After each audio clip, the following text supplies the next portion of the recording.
नमस्कार साथियों, मैं मनीष मेवाल आप सभी का आपके अपने चैनल में तहे दिल से स्वागत और अभिनंदन करता हूं। मैं उम्मीद करता हूं कि आप सभी शानदार, जबरदस्त और जिंदाबाद होंगे और आप सभी की कक्षा 12 की जो तैयारियां हैं वो बिल्कुल धमाकेदार चल रही होंगी। और इन्हीं धमाकेदार तैयारियों को और भी धांसू बनाने के लिए आज हम लोग पढ़ने जा रहे हैं कक्षा 12 की अर्थशास्त्र में व्यष्टि अर्थशास्त्र का अध्याय 2 उपभोक्ता के व्यवहार का सिद्धांत, theory of consumer behaviour. Chapter 2 है हमारा माइक्रो इकोनॉमिक्स का और आज उसमें जो है लेक्चर नंबर 18 या लेक्चर नंबर 18 हम लोग पढ़ रहे हैं। आज हम लोग क्या कवर करेंगे? आज हम लोग कवर करने जा रहे हैं बच्चा पार्टी मांग की लोच की श्रेणियां। क्या पढ़ रहे हैं? मांग की लोच की श्रेणियां। चलिए शुरू करते हैं आज के लेक्चर को। मांग की लोच या इलास्टिसिटी ऑफ डिमांड क्या होती है, किसने दिया था ये सिद्धांत, ये सब कुछ हम लास्ट लेक्चर में पढ़ चुके हैं। जो मांग की लोच इलास्टिसिटी ऑफ डिमांड है उसका बेसिक पूरा इंट्रोडक्शन मैं आपको लास्ट के लेक्चर में दे चुका हूं और हमने ये भी देखा था कि मांग की लोच 3 अलग अलग आधारों पर निकाली जाती है। एक होती है प्राइस इलास्टिसिटी ऑफ डिमांड, मतलब कीमत के बढ़ने घटने पर मांग में कितनी वृद्धि होती है और कितनी वो घटती है। दूसरा था क्रॉस इलास्टिसिटी ऑफ डिमांड पढ़ाया था, जिसमें ये बताया था कि जो संबंधित वस्तु हैं, स्थापन वस्तु और पूरक वस्तुएं, उनकी कीमतों में परिवर्तन आने से मांग में कितना परिवर्तन आता है वो देखा। और फिर पढ़ा था इनकम इलास्टिसिटी ऑफ डिमांड, मतलब उपभोक्ता की आय में परिवर्तन आने से मांग में कितना परिवर्तन आता है, उसको इनकम इलास्टिसिटी ऑफ डिमांड कहते हैं। अब भी हम कक्षा 12 में हैं, हमारा दिमाग छोटा सा है, ज्यादा बड़ा नहीं है, इसलिए हम सिर्फ अभी एक के ऊपर फोकस करते हैं और वो है प्राइस इलास्टिसिटी ऑफ डिमांड, कि कीमत में बढ़ने या घटने के कारण मांग में कितनी इंक्रीमेंट होता है या कितना डिक्रीमेंट होता है, कितना बढ़ता है कितनी घटती है, ये हम लोगों को पढ़ना है। मांग का नियम हमें एक फैक्ट देता है, हमें थ्योरी देता है कि भैया आप जब कीमत बढ़ाओगे तो मांग गिर जाएगी और जब कीमत घटाओगे तो मांग बढ़ जाएगी। ये सीधा सा कॉन्सेप्ट देता है, पर कितनी बढ़ेगी और कितनी घटेगी ये हमें मांग की लोच बताती है। और मांग की लोच का सिद्धांत दिया है प्रोफेसर अल्फ्रेड मार्शल ने अपनी किताब प्रिंसिपल्स ऑफ इकोनॉमिक्स में। आज ये मांग की लोच क्या कहती है? जैसे कि हमारा एक इलास्टिक रबड़ होता है, वो बहुत ज्यादा बढ़ जाता है, बहुत ज्यादा सिकुड़ जाता है, बढ़ जाता है, सिकुड़ जाता है, बढ़ जाता है, सिकुड़ जाता है। तो कभी कभार प्राइस में कितना थोड़ा सा बदलाव करते मांग बहुत ज्यादा बढ़ भी सकती है, बहुत ज्यादा घट भी सकती है। कभी कभार प्राइस में कितना ही बदलाव कर दो, जितनी मांग है उतनी तो रहेगी। तो ये जिस प्रकार से इलास्टिक रबड़ बढ़ता छोड़ता होता रहता है, उसी प्रकार से हम देखते हैं कि मांग में किस प्रकार से परिवर्तन आता है। और इसी परिवर्तन के आधार पर हम इस मांग की लोच को 5 भागों में विभक्त करते हैं, बांटते हैं और इन्हीं को मांग की लोच की श्रेणियां कहते हैं। सबसे पहले जो है वो है बच्चों पूर्णतः लोचदार, और इसको कहा गया ईडी बराबर इंफिनिटी। इसको इंग्लिश में कहा जाता है परफेक्टली, क्या कहा जाता है? Perfectly elastic, perfectly elastic. और इसमें ईडी क्या होगा?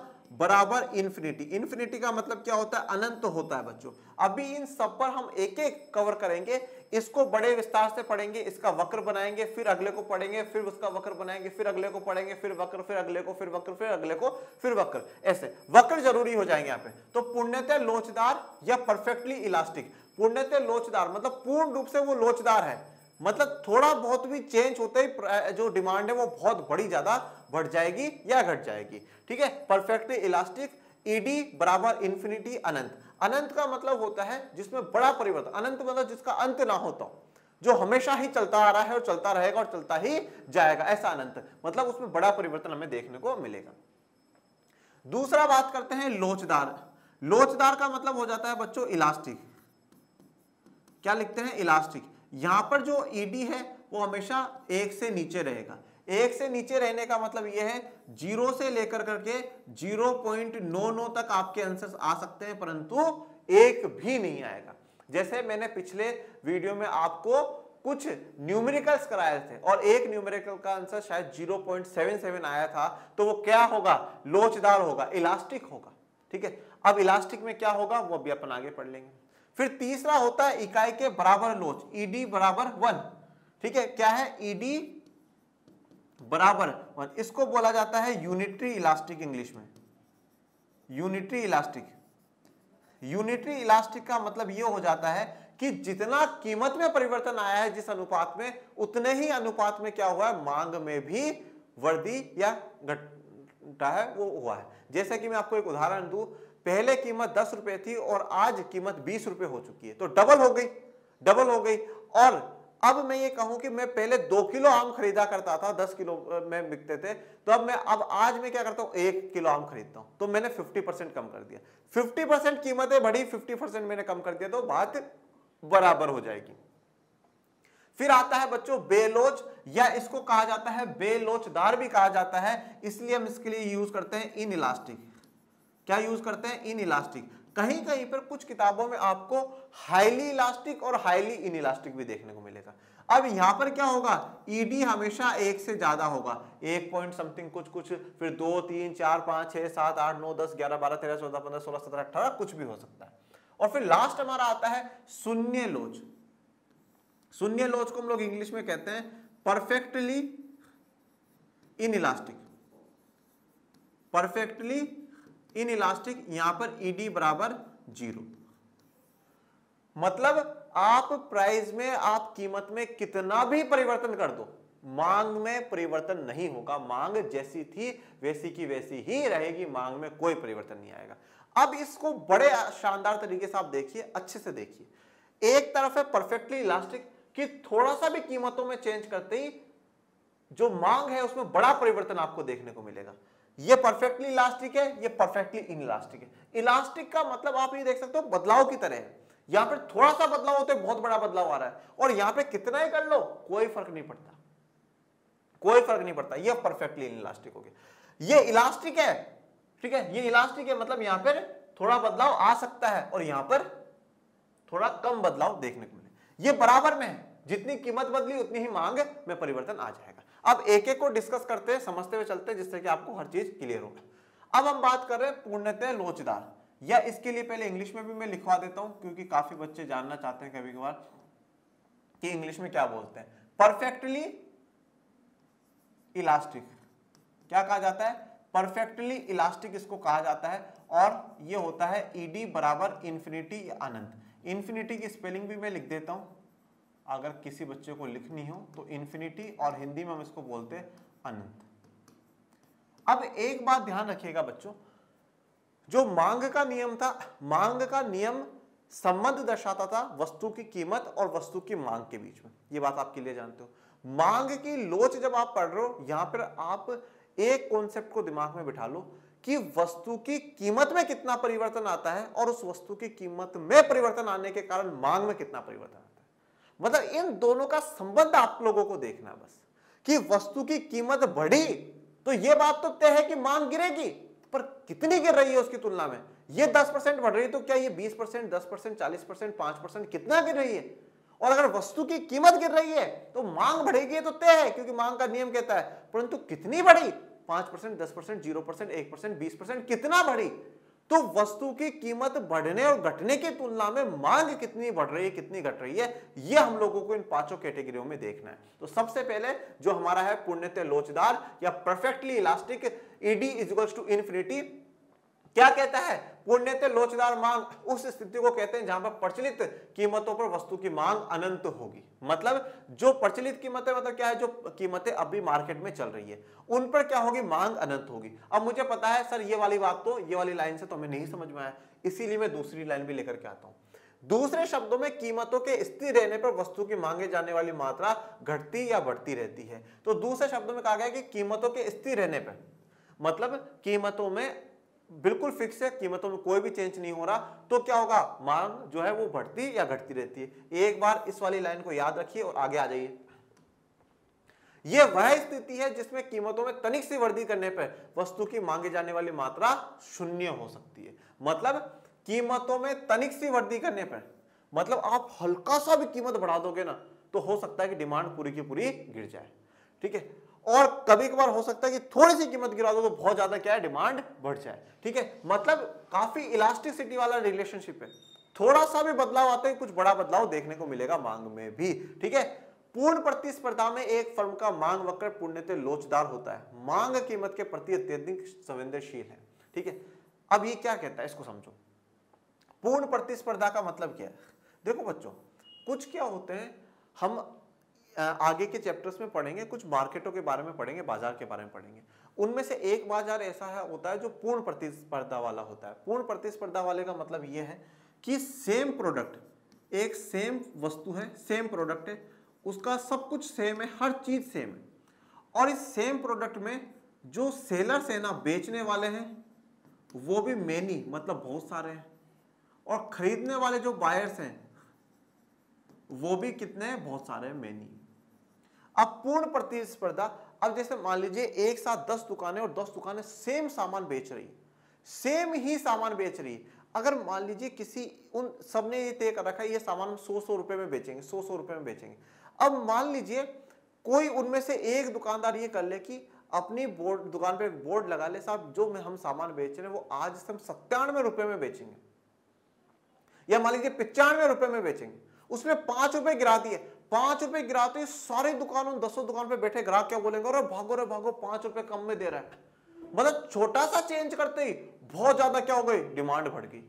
और मान लो वही दुकानदार ये बोले कि साहब मैं 100 की जगह पे 105 में दूंगा सामान, तो उसकी दुकान पे बैठे हुए भाग जाएंगे, बोले 105, 5 रुपए एक्स्ट्रा क्यों दे, बाकी सारे दुकान वाले भी तो 100 में दे रहे। मतलब छोटा सा चेंज करते ही मांग बहुत बढ़ भी सकती है और घट भी सकती है। हल्का सा बदलाव, छोटा सा चेंज बिल्कुल सब कुछ पलट देगा, बड़ा चेंज कर देगा। और ये कहां पर होता है, ये पूर्ण प्रतिस्पर्धा वालों में होता है। पूर्ण प्रतिस्पर्धा मतलब जो ऐसे बाजार हैं जहां पर जो उत्पादक हैं, जो सेलर्स हैं, जो बेचने वाले हैं, वो सेम प्रोडक्ट बेचते हैं, एक जैसा प्रोडक्ट बेचते हैं, और एक जैसा प्रोडक्ट बेचते हैं, और बेचने वाले बहुत हैं और खरीदने वाले भी बहुत हैं। इसलिए उनको अपनी प्राइस अपने आसपास वालों के बराबर में ही रखनी पड़ती है। अगर कम कर दी तो मतलब आप लॉस में जा रहे हो फिर तो, और बढ़ा दी तो फिर आपके पास कोई आएगा नहीं। ओके, तो यहां तक आपको बात क्लियर हो जानी चाहिए कि कीमतों में थोड़ा सा भी वृद्धि करने से क्या है, जो मात्रा है उसमें बड़ा चेंज आ सकता है, उसमें बहुत बड़ा चेंज देखने को मिलेगा। अब देखिए, अब इसको आप वक्र को देखिए, ये वाला वक्र देखिएगा। हम यहां पर ये मानते हैं कि जो कीमत है ना, कीमत में मतलब ना के बराबर चेंज आता है, ठीक है, और जो आएगा भी ना वो इतना स्लाइटली सा चेंज आता है, स्लाइटली सा, टॉनिक सा, हल्का फुल्का सा चेंज आता है बच्चों। वो जैसे मान लो कोई चीज 100 रुपए में वो 99, 99.5 रुपए कर दे, कि आज से 99.5 रुपए में मैं दे रहा हूँ, 99 रुपए 50 पैसे, 50 पैसे तो गिरे। तो अगर यहाँ पर कोई प्राइस है तो वो यहाँ के इसके आसपास रहेगी, कोई बहुत बड़ा बदलाव नहीं। पर देखो, अब हमने ये माना कि प्राइस कीमत लगभग क्या है, एक जैसी है, प्राइस स्थिर चल रही है। पर इस प्राइस पर भी क्या होगा कि अगर डिमांड यहां पर है तो हो सकता है कि डिमांड कम भी हो जाए और डिमांड ज्यादा भी हो जाए। तो पूर्णतः लोचदार परफेक्टली इलास्टिक वाला जो है वो ये कहता है कि कीमत स्थिर रहने पर भी मांग में बढ़ना और घटना हो सकता है। ठीक है, मांग बढ़ाई भी जा सकती है और घटाई भी जा सकती है, और हल्का फुल्का भी चेंज आ गया तब तो मतलब बड़े बदलाव देखने को मिलेंगे ही मिलेंगे। और जब ये परफेक्टली इलास्टिक है, जो परफेक्टली इलास्टिक है, उन परफेक्टली इलास्टिक में यहां पर हम प्राइस दिखा रहे हैं, तो प्राइस में हम कोई भी चेंज नहीं दर्शा रहे, और जो भी चेंज आ रहा है वो किस में आ रहा है, इनमें डिमांड में ही आ रहा है। और जब डिमांड में चेंज आ रहा है तो ये वाला क्या हो जाएगा, इसके बिल्कुल पैरेलल हो गया। ठीक है, पैरेलल का मतलब आप समझते हैं ना, पैरेलल मतलब बिल्कुल आमने सामने, सेम सेम सब कुछ।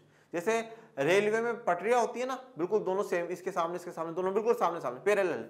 तो ये वाली लाइन बिल्कुल इसके पैरेलल है, बिल्कुल इसके सामने सामने चल रही है, तो इसके पैरेलल हो जाएगी। और जब हम वो लास्ट वाला पढ़ेंगे ED = 0, तो उसमें क्या होगा, तब डिमांड में कोई चेंज नहीं आएगा, चाहे प्राइस यहां से यहां पहुंच जाए और चाहे यहां से यहां पहुंच जाए, कोई चेंज नहीं आएगा। तब वो इसके पैरेलल, y एक्सिस के पैरेलल आ जाएगी, पर इसमें जो है वो x एक्सिस के पैरेलल है। ठीक है,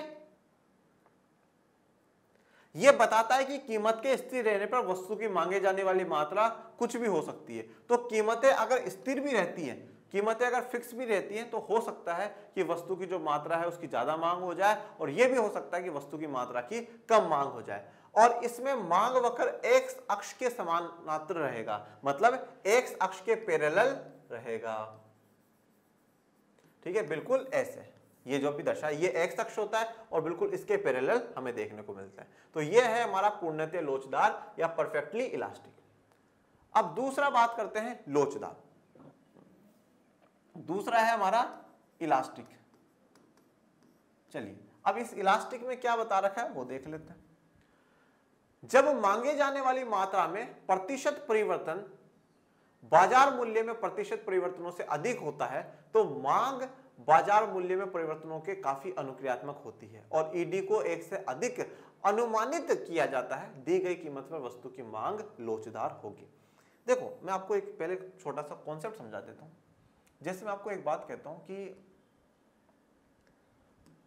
किसी वस्तु की, जैसे मान लीजिए कल कीमत 100 रुपए थी, किसी वस्तु की कीमत कल 100 रुपए थी। आप इस उदाहरण को लीजिएगा, किसी वस्तु की कीमत 100 रुपए थी और उस पर मान लीजिए मैं 4 किलो सामान खरीद रहा था, ठीक है, 4 किलो सामान मैं खरीद रहा था।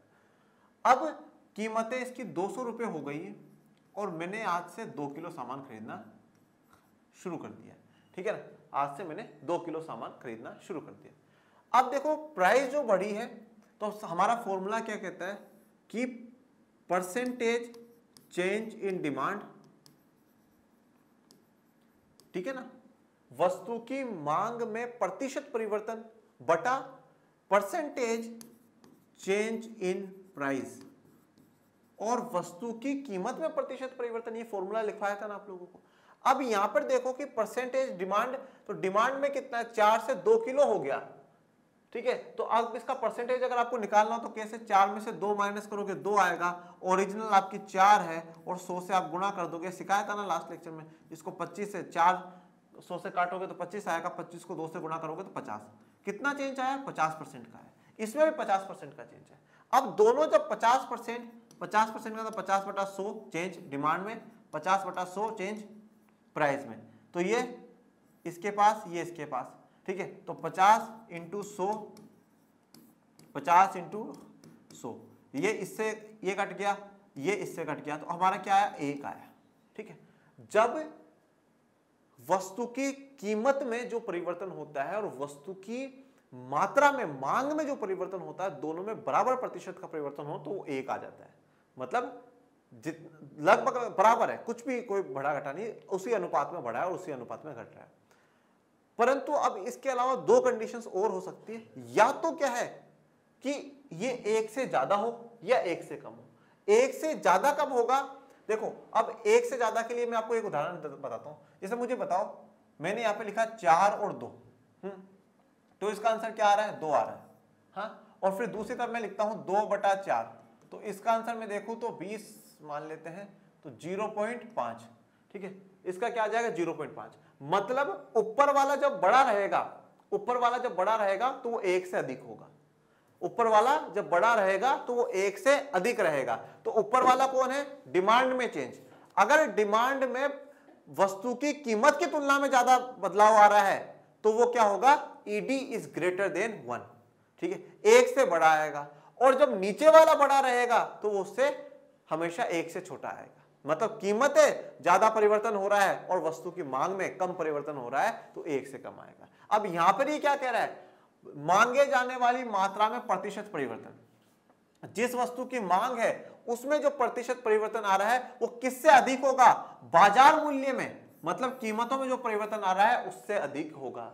मतलब अधिक कौन है, मांग अधिक है, डिमांड अधिक है। और हमेशा याद रखना जो ऊपर वाला होगा, अगर ऊपर वाला बड़ा है और नीचे वाला छोटा है तो हमेशा आंसर 1 से बड़ा आएगा, मतलब 1 से ज्यादा होगा, ठीक है। और इसीलिए कहा गया ED को, ये एब्सोल्यूट है बेटा, एब्सोल्यूट या निरपेक्ष इसको कहा जाता है। मतलब इसमें से जैसे मान लो मैंने इसमें लिखा -2, तो आप ये 2 ही आएगा, माइनस को ही बाहर कर देता है, ठीक है ना। तो अब यहां पर ED को 1 से अधिक अनुमानित किया जाता, तो ED को क्या बोला गया है, ये 1 से ज्यादा है, ठीक है। ED जो होगी वो 1 से ज्यादा होगी, 1 से कम नहीं होगी। क्यों, क्योंकि बड़ा वाला अपना जो ऊपर वाला है वो बड़ा है, और जब वो बड़ा होगा तो 1 से अधिक ही आएगा। या आप इस उदाहरण से समझ सकते हैं।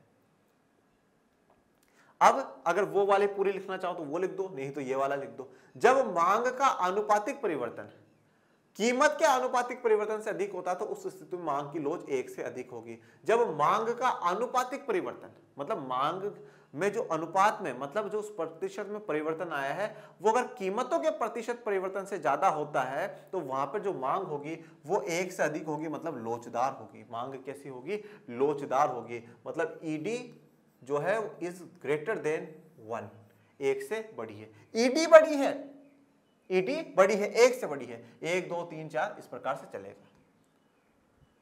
विलासिता की वस्तुओं की मांग बाजार मूल्यों के परिवर्तनों के काफी अनुक्रियाशील होती है और उसकी मांग की लोच 1 से अधिक, ED इज ग्रेटर देन 1 दर्शाई जाती है। विलासिता की वस्तु, अब इसमें यहां पे क्या बोला कि मांग की मात्रा में ज्यादा परिवर्तन आता है वस्तु की कीमत की तुलना में।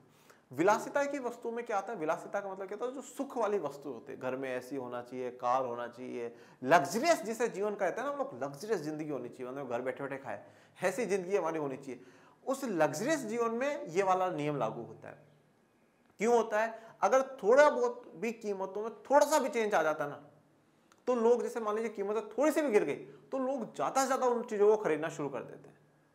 तो मांग ज्यादा हो जाती है और थोड़ी सी कीमतें बढ़ जाती, तो लोग उनकी डिमांड को थोड़ा सा ज्यादा कम कर देते, बोले नहीं अभी नहीं खरीद। तो ये विलासिता वाली जो वस्तुएं हैं उन पर ये चीज लागू होती है। चलिए, तो अब इसका जो है वक्र देख लेते हैं। अब इसको आप बड़े ध्यान से देखिए और इसी को मेरा काम है आप लोगों को समझा देना। देखिए, यहां पर दे रखा है ये O है, ये आपका X अक्ष है पूरा, ये आपका Y अक्ष है, ठीक है। और नहीं तो मैं देखिए आपको यहाँ पे बना करके भी बता देता हूं, अगर किसी को क्लियर नजर नहीं आ रहा हो तो। यहाँ पर ये अपना Y अक्ष होता है हमेशा, ये X अक्ष होता है, ये 0 है। अपन इधर जो हमेशा ले रहे हैं वो क्या ले रहे हैं, कीमत ले रहे हैं, और इधर हम जो ले रहे हैं वो वस्तु की मात्रा ले रहे हैं, या उसको मांग भी लिख सकते हो आप। अब देखो यहां पर ये मैंने OP लिया है और ये मेरा Q है। इस वाले पॉइंट से जब मेरी कीमतें इतनी हैं, मेरी जब प्राइस इतनी है तो मैं इतनी मांग कर रहा हूं, जब मेरी प्राइस इतनी है तो मैं इतनी मांग कर रहा हूं। और फिर जैसे मान लीजिए प्राइस गिर गई, कीमत गिर गई, और कीमत गिरने से मैंने क्या करा, अपनी जो मांग है उसको बढ़ा दिया। कीमत गिरने से अपनी मांग को बढ़ा दिया, और इन दोनों पॉइंटों को चाहे आप A नाम दे दो और चाहे इसको B नाम दे दो, जो भी नाम देना हो, और मांग होकर हमेशा यूं सीधा आता है, तो ये इस प्रकार से बने। अब इसमें आपको एक बात ये देखनी है कि यहां पर जो प्राइस में है ना, चेंज इन प्राइस, इस वाले को देखो और इस वाले को देखो, कौन सा बड़ा नजर आ रहा है आपको, ये वाला बड़ा नजर आ रहा है। मतलब इसमें जो ये डिमांड है ना, इसमें ज्यादा चेंज आया है, ये ज्यादा बड़ा है और ये थोड़ा कम है। तो मतलब ये जो आप वक्र भी बनाते हो ना, बड़े सिस्टम से बनाना पड़ता है बेटा। अब इसको देखिए आप, इसमें मतलब ये जो यहाँ प्राइस में दिखाया गया है इसमें कम है, और इसको ज्यादा जगह दी, मतलब डिमांड में ज्यादा चेंज आया है, प्राइस में कम चेंज आया है। जब हम इनइलास्टिक पढ़ेंगे ED इज लेस देन 1, तो उसमें देखेंगे कि प्राइस वाला बड़ा है और ये वाला छोटा रहेगा, क्योंकि मांग में जो है वो ज्यादा परिवर्तन आया ना, क्योंकि मांग ऊपर है, और ऊपर वाले में जब ज्यादा परिवर्तन आएगा तभी तो वो 1 से ज्यादा रहेगी ना बेटा, फिर तो 1 से कम हो जाएगी नहीं तो यहाँ पर ऐसा वक्र में भी आपको दर्शाना है। तो फिर इसमें आप ये कह सकते हो कि भैया इस वाले का जो एरिया है इससे थोड़ा कम है, इसलिए यहाँ पे क्लियर। ओके, ये आप ऐसा बना दीजिएगा, आपका क्लियर। नेक्स्ट आ जाते हैं लोच इकाई के बराबर। एक हमारी अनंत हो गई, एक हमारी 1 से बड़ी हो गई। अब हम आ जाते हैं 1 के बराबर लोच इकाई के बराबर, या इसको कहा जाता है यूनिटरी इलास्टिक, इसको कहा जाता है यूनिटरी इलास्टिक, ED बराबर 1। जब मांगे जाने वाली मात्रा में प्रतिशत परिवर्तन बाजार मूल्य में प्रतिशत परिवर्तन के बराबर होते हैं तो को 1 के बराबर अनुमानित किया जाता है, और वस्तु के लिए मांग की लोच इकाई के बराबर होती है। अब देखो भैया, कोई ना बड़ा ना कोई छोटा, ना ऊपर वाला बड़ा ना नीचे वाला बड़ा, ना ऊपर वाला छोटा ना नीचे वाला छोटा, दोनों ही छोटे नहीं है, दोनों बराबर हैं। और जब दोनों बराबर हैं तो आंसर क्या आ जाता है, हमेशा 1 आ जाता है। मतलब ये कहना चाहता है जो परसेंटेज जो चेंज हो रहा है मांग में, डिमांड में, वो भी उतना ही है जितना कि परसेंटेज चेंज हो रहा है कीमत में। जैसे कि मैंने अभी आपको एक उदाहरण दिया था कि भैया जब 100 रुपए कीमत थी तो मैं 4 किलो आम खरीदता था, और आज 200 रुपए कीमत हो चुकी है तो मैं 2 किलो आम खरीदता हूं। इसका मतलब क्या है, 50% चेंज यहां पर आया है और 50% का चेंज यहां पर आया है। तो ये 100 से 100 कट गया, 50 से 50 कट गया, मेरा 1 बच गया बेटा। ठीक है, अब ये मत बोलना सर सब कुछ ही कट गया तो 0 बच गया, नहीं बेटा, 0 नहीं, 1 बच रहा है। वो कैसे बच रहा है वो देखिए, 50 है, 50 बटा 100 है, ये 100 इसके पास चला जाएगा और ये 50 यहाँ जाएगा। ठीक है, अब देखो हमने क्या बोला, 50 एकम 50 1 कर दिया। ठीक है, 50 एकम 50 को हमने काट दिया, 100 एकम 100 1 कर दिया। अब बचा क्या, 1 बटा 1 और नीचे भी 1 बटा 1। ठीक है, और 1 को 1 से गुणा करोगे तो 1 बचेगा, और 1 को 1 से गुणा करोगे तो 1 बचेगा। और जब आप 1 का 1 में भाग दोगे तो 1 एकम 1, तो हमारा आंसर 1 आ जाता है। ठीक है ना, आपके बेसिक गणित में आपको बता रहा हूं। तो ऐसी कंडीशन में जब 1 होगा तो वहां मांग की जो लोच है वो इकाई के बराबर होती है। जब मांग का आनुपातिक परिवर्तन कीमत के आनुपातिक परिवर्तन के बराबर होता है तो लोच इकाई के बराबर होती है। अब चाहो तो ये वाली डेफिनेशन लिख दो और चाहो तो ये वाली लिख दो। एक्चुअल में ये वाली जो डेफिनेशन है ये आपकी एनसीईआरटी किताब के हिसाब से है, तो कोशिश करिएगा कि आप ये लिखें, और ये आपको डिफिकल्ट लगती है तो कोई वाली बात नहीं है, चिंता वाली बात नहीं है, आप ये वाली लिख दीजिएगा। ऐसा नहीं है कि आपके नंबर कट जाएंगे, ठीक है, ये वाली लिख दीजिएगा। तो मांग का आनुपातिक परिवर्तन कीमत के आनुपातिक परिवर्तन के बराबर होता है तो लोच इकाई के बराबर होती है, मतलब एक आंसर आ जाएगा। ऐसी स्थिति में मांग वक्र आयताकार अतिपरवलयीय रेक्टेंगुलर हाइपरबोला होता है जिसके सम बिंदुओं पर मांग की लोच इकाई के बराबर होती है। अब आ जाओ, ये देखो, अब यहाँ पे ये जो शब्द आया आयताकार अतिपरवलयीय, या जिसको कहा जाता है रेक्टेंगुलर हाइपरबोला, इस रेक्टेंगुलर हाइपरबोला को समझ लेते हैं, नहीं तो ये हाइपरबोला आपके दिमाग को गोला गोला गोला गोला घुमा देगा, ठीक है ना। देखो रेक्टेंगुलर हाइपरबोला ये इस प्रकार से बनेगा, इस प्रकार से बनता है। अभी क्या होता है, ये वह वक्र है जिसके नीचे खींचे गए सभी आयतों का क्षेत्र समान होता है। आयत का मतलब क्या होता है, आयत का मतलब रेक्टेंगल, क्या होता है रेक्टेंगल, मतलब जैसे एक तो होता है बेटा चतुर्भुज, चतुर्भुज का मतलब होता है जिसकी चारों दिशाएं समान हो, ये वाला ये वाला ये वाला ये सब सेम है। रेक्टेंगल में क्या होता है, रेक्टेंगल में कुछ इस प्रकार से होता है कि भैया ये सामने वाली सेम है और ये सामने वाली सेम है, इसको क्या कहा जाता है, आयत कहा जाता है हिंदी में। तो इसने क्या कहा है कि जो नीचे के जो आयत है उनका क्षेत्र समान होगा। जैसे कि फॉर एग्जांपल मैं आपको बताता हूं,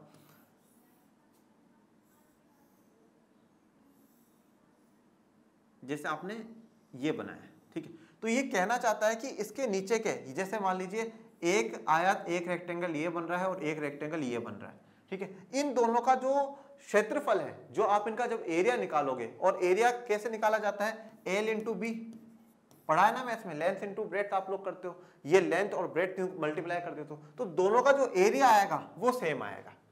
तो सेम आ रहा है, अब देखो, और सेम क्यों आ रहा है, क्योंकि जितना कीमत में परिवर्तन है उतना ही परिवर्तन मांग में है, इसलिए बराबर आ रहा है, सेम आ रहा है। और जब हमने देखा कि मांग में ज्यादा परिवर्तन है और कीमत में कम है, जब तो ईडी इज ग्रेटर देन 1 दिखा रहा है, पर जब दोनों में बराबर का परिवर्तन है, इसमें और इसमें बराबर का परिवर्तन है, तो वो आयताकार अतिपरवलयीय या रेक्टेंगुलर हाइपरबोला बन जाता है। इसके अनुसार कीमतों के घटने या बढ़ने से वस्तु पर किया गया खर्च एक्सपेंडिचर अगर समान रहता है तो मांग की लोच इकाई के बराबर होती है। तो देखिए कीमतों के घटने या बढ़ने से जो आप खर्चा कर रहे हो वो खर्चा अगर समान रहता है तो मांग की लोच बिल्कुल क्या होगी, इकाई के बराबर ही होगी। मांग की लोच कितनी होगी, इकाई के बराबर ही होगी। ये देखिए अब इसमें ये दर्शाया है। अब देखो इसको आप बड़े ध्यान से समझो। यहां पर अगर हम प्राइस का देखें तो देखो एक तो क्या है ओपी ए क्यू, एक तो ये वाला देखो और एक ये वाला देखो। जब हम इनका क्या करते हैं, जब हम इनका रेक्टेंगल का एरिया निकालते हैं, क्षेत्रफल निकालते हैं, तो इसका क्षेत्रफल और इनके क्षेत्रफल दोनों का क्षेत्रफल बराबर आता है, इसलिए ये दोनों पॉइंट्स यहां पर इस प्रकार से बन जाते हैं, आयताकार अतिपरवलयीय बन जाता है। इसमें जितना बदलाव आ रहा है उतना ही बदलाव उसमें भी आ रहा है। ओके, अब आ जाइए बेलोचदार मांग की लोच। ठीक है, अब क्या पढ़ रहे हैं हम लोग, बेलोचदार मांग की लोच का कॉन्सेप्ट पढ़ रहे हैं। इसको हम लोग कहते हैं inelastic, inelastic, ED is less than 1। ठीक है, अब देखो काफी बार आप लोग क्या हो कि साइन से कंफ्यूज हो जाते होंगे। अब यहां पर 1 की तरफ दे रखा है, ठीक है, तो 1 बड़ा है, 1 बड़ा है, सबसे बड़ा कौन है, 1 है, सब कुछ 1 से छोटा रहेगा। उधर हमने जो पहले लिखा था वो लिखा था ईडी इज लेस देन 1, तो sorry ED is greater than 1, तो 1 सबसे छोटा है और उससे बड़ा ईडी है तो 1 से ऊपर जाएगा। ठीक है ना, यहां पे इसकी तरफ मुंह कर दिया, मतलब ये अब सबसे बड़ा हो गया एक, अब इससे नीचे ही चलेगा। ठीक है, तो बेलोचदार मांग की लोच कर लेते हैं। अब इसमें उल्टा है, जब मांगे जाने वाली मात्रा में प्रतिशत परिवर्तन कीमतों में प्रतिशत परिवर्तनों से कम होता हो। अब जो आप मात्रा, जो मांग डिमांड कर रहे हो उसमें कम चेंज आ रहा है और बाजार के मूल्यों में ज्यादा चेंज आ रहा है, तो ऐसे समय में ईडी को 1 से कम अनुमानित किया जाता है और उस कीमत में वस्तु की मांग बेलोचदार होती है। मतलब जो ऊपर वाला है, ऊपर वाला जो डिमांड में चेंज है वो कम आएगा और जो प्राइस में जो चेंज है वो ज्यादा आएगा। जैसे मैं कहूं डिमांड में जो चेंज आया वो 10 रुपए का आया और इसमें 20% का आया, इसमें 10% का आया, तो आप देख रहे हो मेरा बच्चा 1.1/2, इसको भाग दे करके देखोगे तो 0.5 आएगा, 0.5 आएगा। तो ये 0.5 1 से कम हुआ है, ठीक है। और हमेशा ध्यान रखना जब भी आप इलास्टिसिटी ऑफ डिमांड और आगे जाकर के इलास्टिसिटी ऑफ सप्लाई के क्वेश्चंस करोगे, हमेशा उसमें ऐसे लिख करके मत छोड़ देना है, इसको पूरा डिवाइड कर करके बताना और फिर उसी से आपको पता चलेगा कि ये कौन सी इलास्टिसिटी है, 1 से ज्यादा है, 1 से कम है, 1 के बराबर है, ठीक है, क्या है, इन्फिनिटी है, 0 है, ये उसी से पता चलेगा। अनिवार्य वस्तुओं की मांग बहुधा बेलोचदार पाई जाती है। तो जो अनिवार्य वस्तु होती हैं, जो नेसेसिटी गुड्स होते हैं, जैसे हमारे खाने पीने का सामान हो गया है, जो हमें रोज हमारे मूलभूत आवश्यकताओं को पूरा करने के लिए हमें आवश्यक होते हैं, जरूरी होते हैं, ऐसी अनिवार्य जो वस्तुएं होती हैं, उन अनिवार्य वस्तुओं के लिए हमेशा जो मांग होती है वो कैसी होती है, बेलोचदार होती है। मतलब क्या है कि आप प्राइस को कितना ही बढ़ा दो, डिमांड बिल्कुल कम नहीं होगी, और प्राइस को चाहे कितना ही गिरा दो, डिमांड में कोई बहुत ज्यादा बढ़ोतरी नहीं होगी, क्योंकि अनिवार्य वस्तु है वो अनिवार्य वस्तु तो सब ले ही रहे हैं, रेगुलर बेसिस पे ले रहे हैं, और जब रेगुलर बेसिस पे वो ले रहे हैं तो प्राइस बढ़े घटे वो तो उनको लेनी ही लेनी है, उनके बिना तो जीवन असंभव हो जाएगा। ओके, जब मांग का आनुपातिक परिवर्तन कीमत के आनुपातिक परिवर्तन से कम होता है तो उस स्थिति में मांग की लोच 1 से कम होती है। मतलब कीमत में ज्यादा परिवर्तन है और मांग में कम परिवर्तन है तो उस समय क्या हो जाएगा, वो 1 से कम हो जाएगी। अब इसका वक्र कैसा बनेगा गुरुजी, तो इसका वक्र के लिए यहां पर आ जाओ। अब इसके वक्र में देखो, आप बड़े ध्यान से देखना कि पहले जब मेरी प्राइस ओपी थी, मतलब इतनी प्राइस थी, तो मैं इतनी डिमांड कर रहा था, ठीक है, तो पहले मेरा ये था। ओके, अब क्या है, अब आप देखो कि जैसे प्राइस कम हुई, पी से P1 आ गई, जैसे मान लो 10 रुपए थी और आज प्राइस 5 रुपए हो गई, इसका मतलब मुझे क्या है कि अपनी डिमांड बढ़ानी चाहिए, तो वो डिमांड यहां से यहां पर पहुंच गई, मतलब O से OQ1 पहुंच गई। अब इसमें देखो जो प्राइस में जो चेंज आया है, ये वाला देखो, इस वाले एरिया में देखो, ये वाला एरिया बड़ा है और ये वाला एरिया छोटा है, आप साफ देख सकते हो ना, ये इतना बड़ा है, इतना फैला, और ये तो इसका इतना सा भाग है, बस इसमें कम है। मतलब प्राइस में बहुत ज्यादा चेंज आ रहा है और मांग में उतना चेंज नहीं आ रहा। हाँ, थोड़ा बहुत चेंज डिमांड में आएगा, पर इतना नहीं आएगा कि मतलब बिल्कुल ही ऐसा आप तो सब कुछ पलट दो, ऐसा नहीं हो सकता। थोड़ा बहुत चेंज आएगा क्योंकि अनिवार्य वस्तु है तो लोग उनको खरीदते हुए आए हैं और खरीदते हुए ही चलेंगे, ठीक है। अब हमारा एक लास्ट बाकी रह जाता है, वो है शून्य लोच या ईडी = 0। इसको कहा जाता है परफेक्टली इनइलास्टिक। क्या कहा जाता है, परफेक्टली इनइलास्टिक, ईडी = 0। जब कीमत के परिवर्तन से मांग पर कुछ प्रभाव नहीं पड़ता तो ऐसी स्थिति में शून्य लोच भी होती है। इस स्थिति में मांग वाय वक्र अक्ष के समांतर होता है। अब कीमत में कितना भी परिवर्तन कर लो आप लोग, कीमत में कितना भी परिवर्तन कर लो, मांग में कोई भी परिवर्तन, कोई भी चेंजेस नहीं होंगे, ठीक है। कीमत में परिवर्तन करने से मांग पर बिल्कुल भी प्रभाव नहीं पड़ेगा, 0% होगा। आप चाहे प्राइस कितनी बढ़ा भी दोगे तो भी डिमांड उतनी रहेगी, और प्राइस आप गिरा भी दोगे तो भी डिमांड उतनी रहेगी। और इससे पहले जब सबसे पहले हमने पढ़ा था तो हमने ये कहा था कि प्राइस स्थिर रहते हुए, प्राइस के बिल्कुल सेम रहते हुए क्या होगा, डिमांड बढ़ या घट सकती है, ठीक है। तो वो इलास्टिक था क्योंकि मांग बहुत ज्यादा बढ़ रही थी, घट रही थी, और यहां पर मांग बिल्कुल भी चेंजेस नहीं आ रहे, इसलिए हम उसको क्या है, 0 मान करके चल रहे हैं। और यहां पर क्या है, जो वक्र बनेगा वो ऐसा बनेगा क्योंकि प्राइस में चेंज आता रहेगा, डिमांड में चेंज नहीं आएगा, तो वो इसके समांतर, वाय के समांतर, वाय के पैरेलल हो जाएगा। देखिए यह इसका वक्र है। अब देखिए जब पहले हमारे पास ये P था, ये प्राइस थी, ठीक है, ये जब प्राइस थी तब भी हमारी डिमांड इतनी ही कर रहा था मैं। उसके बाद जैसे मान लीजिए कीमतें बढ़ गई तो भी मैं डिमांड इतनी ही कर रहा हूं, और कीमतें गिर गई तो भी मैं डिमांड इतनी कर रहा हूं, तो कोई चेंज इसमें देखने को नहीं मिल रहा, इसलिए इसको कहा जाता है ईडी = 0। अब आपको एक इंटरेस्टिंग, शानदार, जबरदस्त, जिंदाबाद में बात मैं आपको और बता जाता हूं, यह है कि अभी तक आपने आज के लेक्चर में सभी जो इलास्टिसिटी ऑफ डिमांड है उनके वक्र अलग अलग बना करके देखें, परंतु हम जब नेक्स्ट लेक्चर पढ़ेंगे उसमें जब हम लोग बात करेंगे कि ये जो मांग की लोच को निकालने की अलग अलग विधियां हैं, उन विधियों के तहत हम एक विधि ऐसी पढ़ेंगे जिसमें एक वक्र पर आपकी सारी इलास्टिसिटी ऑफ डिमांड अपन दर्शा देंगे एक साथ, ठीक है। तब एक मैं थोड़ा सा आपका रिवीजन करा देता हूं। देखिए सीधा सा एक पहला कॉन्सेप्ट हम लोग ये मान करके चलते हैं कि एक ऐसा ले लिया ये जो ईडी है, ईडी बराबर, ठीक है, ये बराबर कब लिया है, जब हमने बोला कि परसेंटेज चेंज इन डिमांड, जो मांग है उसमें, और परसेंटेज चेंज इन प्राइस, इन दोनों में क्या है, बराबर रहेगा, ठीक है, बराबर हो जाएगा, मतलब ऊपर 5 तो नीचे भी 5, ऊपर 10 तो नीचे भी 10, दोनों कट करके हमारा 1 आ जाएगा, ठीक है, ये हो गया। अब इसके अगर मैं ऊपर जाता हूं, ऊपर देखता हूं, तो मैं ऊपर देखूंगा कि ईडी इज ग्रेटर देन 1। अब इसमें क्या होगा, percentage change in demand divided by percentage change in price. अब देखो यहां पर क्या है, 1 से बड़ा होगा, 1 से बड़ा होगा, और 1 से बड़ा तभी आ सकता है जब ऊपर वाला बड़ा हो। तो यहां पर क्या है, किस में ज्यादा चेंज आ रहा है, ज्यादा जो चेंज है, परिवर्तन है, वो किस में है, डिमांड में है बच्चों, ठीक है। अब इसके बाद ये ईडी बराबर 1 हो गया, ये एक ईडी से ज्यादा, 1 से ज्यादा हो सकता है, और यहां पर एक ईडी आपकी 1 से कम हो सकती है। उसमें जो फॉर्मूला कहता है वो कहता है percentage change in demand divided by percentage change in price. इसमें क्या आएगा, इसमें जब 1 से कम का मतलब क्या है, 0 से लेकर के 0.99 तक हो सके, तो वो कब होगा, जब ऊपर वाला छोटा रहेगा। तो ऊपर वाला छोटा रहेगा मतलब प्राइस में ज्यादा चेंज आएगा, प्राइस में ज्यादा चेंज